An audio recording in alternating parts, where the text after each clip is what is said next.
MTV news Kannada ವಾಹಿನಿಗೆ ಸ್ವಾಗತ. ರಾಜ್ಯದ 4 ಸಾರಿಗೆ ನಿಗಮಗಳ ನೌಕರರ ವೇತನ ಪರಿಷ್ಕರಣೆ ಮಾಡುವುದು ಸೇರಿ ಅನೇಕ ಬೇಡಿಕೆಗಳನ್ನು ಈಡೇರಿಸಬೇಕು ಅಂತ ಒತ್ತಾಯಿಸಿ ಡಿಸೆಂಬರ್ 31ರಂದು ರಾಜ್ಯದಾದ್ಯಂತ ಸಾರಿಗೆ ಬಸ್ಗಳನ್ನು ಬಂದ್ ಮಾಡಿ ಅನಿರ್ದಿಷ್ಟಾವಧಿ ಮುಷ್ಕರ ನಡೆಸಲಾಗಿದೆ ಅಂತ ರಾಜ್ಯ ಸಾರಿಗೆ ನಿಗಮಗಳ ಕಾರ್ಮಿಕ ಸಂಘಟನೆಗಳ ಜಂಟಿ ಕ್ರಿಯಾ ಸಮಿತಿ ಅಧ್ಯಕ್ಷ ದೇವೇಂದ್ರಪ್ಪ ಮ್ಯಾಗೇರಿ ತಿಳಿಸಿದ್ದಾರೆ.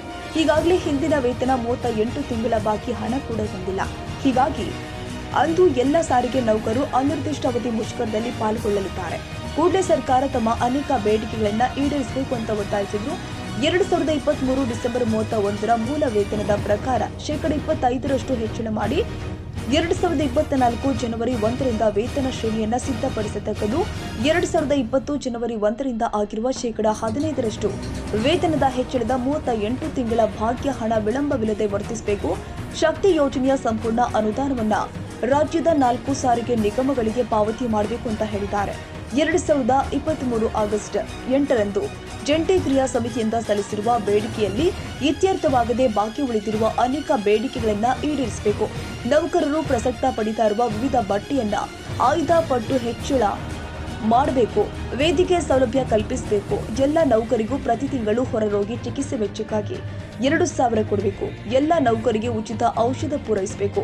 ಇಎಸ್ಐ ಮಾದರಿಯಲ್ಲಿ ಆಡಳಿತ ವರ್ಗದವರಿಂದ ನೌಕರ ಮೂಲ ವೇತನ ಶೇಕಡ 4.5 ಸಂಗ್ರಹಿಸಿ ಟ್ರಸ್ಟ್ ರಚಿಸಿ ಈ ಮೂಲಕ ಸಾರಿಗೆ ನೌಕರಿಗೆ ಮಲ್ಟಿ ಸ್ಪೆಷಾಲಿಟಿ ಆಸ್ಪತ್ರೆಯಲ್ಲಿ ಉಚಿತ ಚಿಕಿತ್ಸೆ ನೀಡುವಂತೆ ಯೋಜನೆ ರೂಪಿಸಬೇಕು ಅಂತ ಒತ್ತಾಯಿಸಿದ್ದಾರೆ.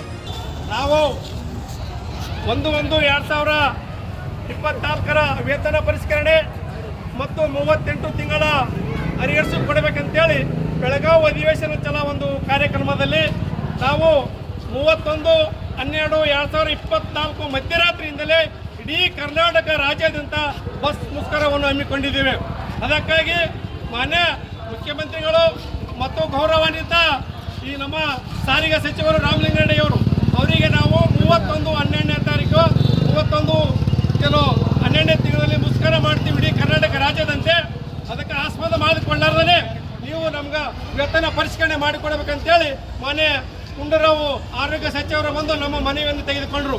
ಆ ಒಂದು ಬೆಳಗಾವಿ ಅಧಿವೇಶನದಲ್ಲಿ ನಾವು ಇಡೀ ಕರ್ನಾಟಕ ರಾಜ್ಯಾದ್ಯಂತ ಮೂಲೆ ಮೂಲೆಯಿಂದ ಬಂದು ಎಲ್ಲ ಕಾರ್ಮಿಕರು ಒಗ್ಗೂಡಿ ಅವರಿಗೆ ನಾವು ಮನವಿ ಪತ್ರವನ್ನು ಕೊಟ್ಟಿದ್ದೀವಿ. ಏನಂತಂದ್ರೆ 12 ತಿಂಗಳಲ್ಲಿ 31 ತಾರೀಕು ನಾವು ಮುಷ್ಕರ ಮಾಡ್ತೀವಿ. ಮುಷ್ಕರ ಮಾಡಲಾರ್ದಂಗೆ ನೀವು ನಮಗೆ ಮಾತುಕತೆ ಕರೆದು ನಮ್ಮ 1/1/2024ರ ವೇತನ ಪರಿಷ್ಕರಣೆ ಮಾಡಬೇಕು ಮತ್ತು 32 ತಿಂಗಳ ಅರಿಯರ್ಸ್ ಕೊಡಬೇಕಂತೇಳಿ ನಾವು ಮನವಿ ಪತ್ರ ಕೂಡ ಕೊಟ್ಟಿದ್ದೀವಿ. ಇವೆಲ್ಲ ಮನವಿ ಪತ್ರ ಕೊಟ್ಟರೂ ಕೂಡ ರಾಜ್ಯ ಸರ್ಕಾರ ತನ್ನ ಒಂದು ಮೊಲತೆಯ ಧೋರಣೆಯ ನೀತಿಯನ್ನು ಅನುಸರಿಸ್ತಾ ಇದೆ. ಇಡೀ ನಮ್ಮ ಕರ್ನಾಟಕ ರಾಜ್ಯದಲ್ಲಿ ಎಲ್ಲ ಸರ್ಕಾರಿ ನೌಕರರಿಗೆಲ್ಲ ವೇತನ ಜಾರಿ ಮಾಡಿದರು. ಆದರೆ ಕರ್ನಾಟಕ ಸರ್ಕಾರ ಕೊಟ್ಟಂತ 5 ಗ್ಯಾರಂಟಿಗಳಲ್ಲಿ ಪ್ರಮುಖವಾದಂಥ ಗ್ಯಾರಂಟಿ ಅಂತಂದ್ರೆ ಅದು ಶಕ್ತಿ ಯೋಜನೆ. ಆ ಶಕ್ತಿ ಯೋಜನೆ ಮೊಟ್ಟ ಮೊದಲ ಬಾರಿಗೆ ಕರ್ನಾಟಕದಲ್ಲಿ ಯಶಸ್ವಿ ಮಾಡಿದಂಥ ಒಂದು ಗ್ಯಾರಂಟಿ ಅಂದ್ರೆ ಅದು ಶಕ್ತಿ ಯೋಜನೆ.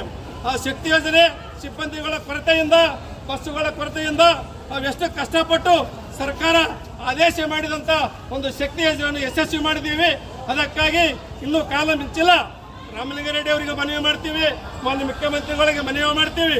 ನಾವು 31ನೇ ತಾರೀಕು ಮಧ್ಯರಾತ್ರಿಯಿಂದಲೇ ಇಡೀ ಕರ್ನಾಟಕದಂತೆ ಬಸ್ ಮುಷ್ಕರವನ್ನು ನಾವು ಅನಿರ್ದಿಷ್ಟ ಅವಧಿಯವರೆಗೆ ಇಡೀ ನಮ್ಮ ಕರ್ನಾಟಕ ರಾಜ್ಯಕ್ಕೆ ಕರೆ ಕೊಟ್ಟಿದ್ದೀವಿ. ಅದಕ್ಕಾಗಿ ಈ ಶಕ್ತಿ ಯೋಜನೆಯ ಒಂದು ಯಶಸ್ವಿಯನ್ನು ಮಾಡಿದ್ದೀವಿ.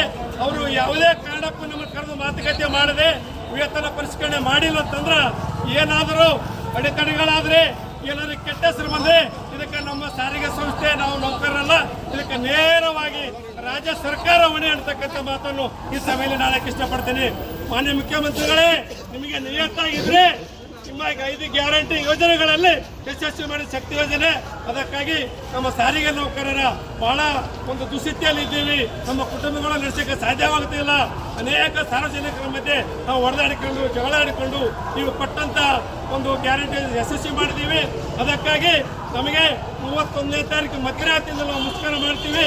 ಅದಕ್ಕೆ ನೀವು ಆಸ್ಪದ ಮಾಡಿಕೊಡದೆ ನಮ್ಮ ಮುಖಂಡರನ್ನು ಕರೆದು ನೀವು ಮಾತುಕತೆ ಮಾಡಿ 38 ತಿಂಗಳ ಹರಿಯರ್ಸ್ ಕೊಡಬೇಕು ಮತ್ತು 1/1/2024ರ ವೇತನ ಪರಿಷ್ಕರಣೆ ಮಾಡಬೇಕು ಮತ್ತು 31% ಡಿ ಆಗಿತ್ತಂಥದ್ದು ಅದು ನಮಗೆ ಭರ್ತಿ ಮಾಡಬೇಕಂತೇಳಿ ಈ ಒಂದು ನಮ್ಮ ಕಾರ್ಮಿಕ ಎಲ್ಲ ಜಂಟಿ ಕ್ರಿಯಾ ಸಮಿತಿಯಿಂದ ಅವರಿಗೆ ನಾವು ಮನವಿ ಮಾಡಿಕೊಳ್ತೀವಿ.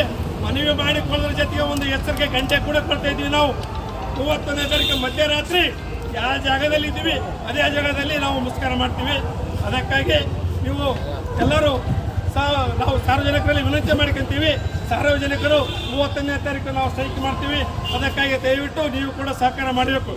ಇದೇ ಸಂದರ್ಭದಲ್ಲಿ ದೇವೇಂದ್ರಪ್ಪ ಮ್ಯಾಗೇರಿ, ರಾಜ್ಯ ಸಾರಿಗೆ ನೌಕರ ಸಂಘದ ಜಿಲ್ಲಾ ಅಧ್ಯಕ್ಷರು ಶಿವಾನಂದ ಸ್ವಾಮಿ, ಎಐಟಿಯುಸಿ ಕಂಠಪ್ಪ, ಎಐಟಿಯುಸಿ ಕಾರ್ಯಕರ್ತರು ಆರ್ಬಿ ದೇಸಾಯಿ, ನೌಕರ ಸಂಘದ ಪ್ರಧಾನ ಕಾರ್ಯದರ್ಶಿಗಳು ಬಸವರಾಜ ತಿಪ್ರೆಡ್ಡಿ, ವಲಯದ ಮುಖ್ಯ ಉಪಾಧ್ಯಕ್ಷರು ಹಾಗೂ ಅನೇಕ ಸಂಘಟನಾ ಕಾರ್ಯಕರ್ತರು ಹಾಜರಿದ್ದರು. ತಾಜಾ ಸುದ್ದಿಗಾಗಿ ಎಂಟಿವಿ ನ್ಯೂಸ್ 24x7ಗೆ ಸಬ್ಸ್ಕ್ರೈಬ್ ಮಾಡಿ ಮತ್ತು ಬೆಲ್ ಐಕಾನ್ ಅನ್ನು ಒತ್ತಿ. ತಪ್ಪದೇ ಲಿಂಕ್ ಶೇರ್ ಮಾಡಿ.